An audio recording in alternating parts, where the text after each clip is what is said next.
नेताजी जनता के बीच फिर से लोक लुभावनी वादे लेकर पहुंचना शुरू कर चुके हैं। जनता भी सभी नेताओं के भाषण और वादों को मिलाकर देख रही है। आखिर जो सपना झारखंड गठन के समय देखा गया था वह कितना पूरा हुआ है? आखिर कहाँ चूक हो रही है कि उनके मुद्दे गौण हो चुके हैं?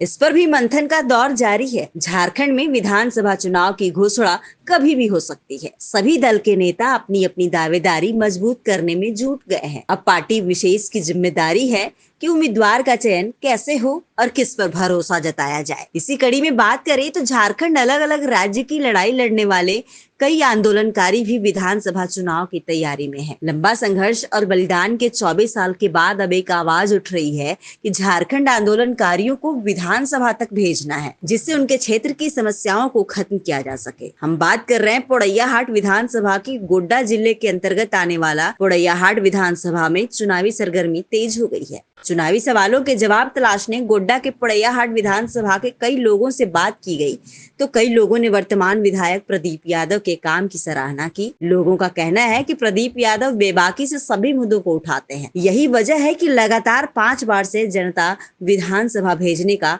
काम कर रही है। वहीं कुछ लोगों ने कहा कि सही समय पर बदलाव जरूरी है। बुजुर्गों का मानना था कि झारखंड आंदोलन के समय जो सपना देखा गया था वह अभी बहुत पीछे रह गया है। आदिवासी मूलवासी की आवाज इस भीड़ में गुम हो रही है। झारखंड की माटी के लाल बाहर जाने को मजबूर हो रहे हैं। ऐसी परिस्थिति में किसी आंदोलनकारी को इस बार मैदान में उतरने की जरूरत है। श्याम किशोर ने बताया कि झारखंड हमें लंबे संघर्ष के जरिए मिला है, लेकिन अभी भी बाहरी लोगों का वर्चस्व कायम है। जो सपना गुरुजी ने देखा था वह पीछे है। झारखंड के बच्चों को आज भी अच्छी पढ़ाई नहीं मिलती है। 10वीं 12वीं के बाद युवा रोजगार की तलाश में पलायन करने को मजबूर हो जाते हैं।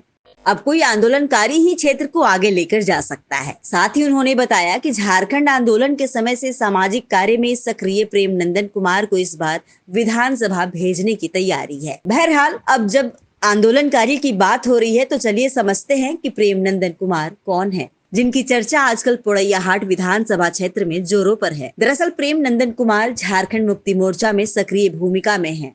इनके संघर्ष का लंबा इतिहास है। साथ ही सबसे अच्छी बात यह है कि यह पेशे से प्रोफेसर है। 1993 से लगातार सूरजमंडल कॉलेज में प्राचार्य के पद पर सेवा दे रहे हैं। साथ ही 1988 से 1992 तक शिकारीपाड़ा महाविद्यालय दुमका में अर्थशास्त्र विभाग के व्याख्याता के रूप में सेवा दे चुके हैं। 1980 के समय छात्रों के आंदोलन में बढ़ चढ़कर उन्होंने हिस्सा ली थी। एक युवा के रूप में छात्र आंदोलन में छात्रों से जुड़े विभिन्न मुद्दों को भी उठाया था। एक समय था जब 20 अप्रैल 1980 को प्रेमनंदन को जेल भी जाना पड़ा था, लेकिन फिर जमानत पर बाहर और आंदोलन को रुकने नहीं दिया। विभिन्न मांगों को लेकर आवाज उठाते रहे। बाद में 1982 में झारखंड मुक्ति मोर्चा का दामन थाम लिया। शिबू सोरेन भी इनके तेवर को देखकर काफी खुश रहते थे।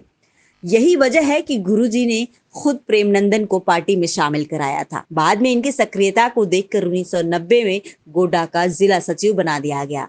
प्रेमनंदन के पास अब एक मजबूत संगठन का साथ था। झारखंड मुक्ति मोर्चा का साथ मिलने के बाद और भी आक्रामक दिखने लगे। आपको बताते चले कि जब झारखंड अलग राज्य की लड़ाई लड़ी जा रही थी उसमें अग्रणी भूमिका में आगे दिखते थे प्रेमनंदन। यही वजह है कि आंदोलन के समय 1992 में फिर पुलिस ने गिरफ्तार कर लिया और भागलपुर कैंप जेल में करीब 1 महीने से अधिक रखा गया। गिरफ्तारी और जेल के बाद भी आंदोलन में कोई कमी नहीं आई। फिर प्रेम बाहर आए और प्रदर्शन जारी रखा। यही वजह है कि 1996 में गुरुजी ने गोड्डा जिले की जिम्मेदारी इनके कंधों पर दिया था, जिला अध्यक्ष बनाया था। इसके बाद अब जब राज्य अलग मिल गया, जिसकी लड़ाई झामुमो और अन्य संगठन साथ मिलकर लड़ रही थी, तब पहले विधानसभा चुनाव में ही झारखंड मुक्ति मोर्चा ने गोड्डा से टिकट देकर चुनावी मैदान में उतार दिया। हालांकि इस चुनाव में हार का उन्हें सामना करना पड़ा। इसके बाद 2004 में जिला अध्यक्ष रहते हुए केंद्रीय सचिव बना दिया गया। इससे उनके कद का अंदाजा लगाया जा सकता है।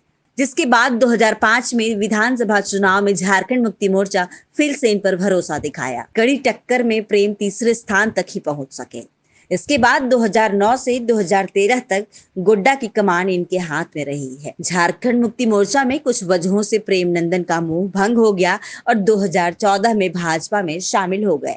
भाजपा में शामिल होने के बाद भी कई आंदोलन और जनहित के मुद्दे पर बेबाकी से सवाल उठाते रहे। भाजपा की सरकार में कई समस्याओं का निदान भी कराया, लेकिन फिर वापस से प्रेम नंदन 2023 में झारखंड मुक्ति मोर्चा में शामिल हो गए, जिसके बाद से अब तक वह झारखंड मुक्ति मोर्चा में ही है। साथ ही सभी कार्यक्रम और अन्य गतिविधि में भी सक्रिय देखते हैं। अगर बात प्रेम नंदन की करें तो इनका एक सपना है कि झारखंड शिक्षा में आगे रहे, हर लोगों को शिक्षा का अधिकार मिले, जिससे राज्य आगे बढ़ सकता है। शिक्षा के क्षेत्र में भी इन्होंने कई कार्य किए हैं।